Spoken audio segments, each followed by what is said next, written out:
আমার পিউ পাখিটা অনেক অনেক বাজে। পিউ হানিকে ইচ্ছা মতো মার দিতেছে, কিন্তু একসাথে থাকতে থাকতে ওরা আসলে ফ্রেন্ড হয়ে যাবে, ওরা তখন আর এরকম মারামারি করবে না। আর এই হচ্ছে আমার সোনা পাখি, সরি সোনামণি, কিন্তু ওর কিন্তু আরেকটা নাম আছে, ও সোনামণি প্লাস আমি ওকে সানি বলেও ডাকি, বেশিরভাগ আমি ওকে সানি বলে ডাকি।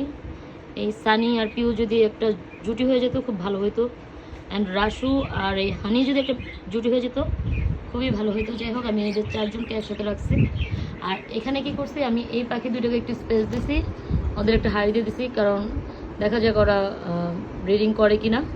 তো এটা জাস্ট চেক করার জন্য ওদেরকে একটু আমি আলাদা করে রাখছি দুজনকে, আর এদেরকে সবাইকে একসাথে রাখছি, কারণ আমি চাই না এদের এখন কোনো ব্রিডিং মানে মানে ডিম পাড়ার প্রস্তুতি ওরা নেই, এটা নিয়ে এই মুহূর্তে চাচ্ছি না। আমার প্রিয়টা অনেক বাজি, অনেক অনেক অনেক বাজি।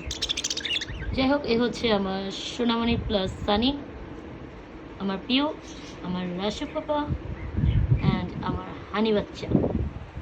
এদের কোনো নাম দেওয়া হয়নি, ইনশাল্লাহ এদেরও একটা নাম দিয়ে দেবো চিন্তা ভাবনা করছে।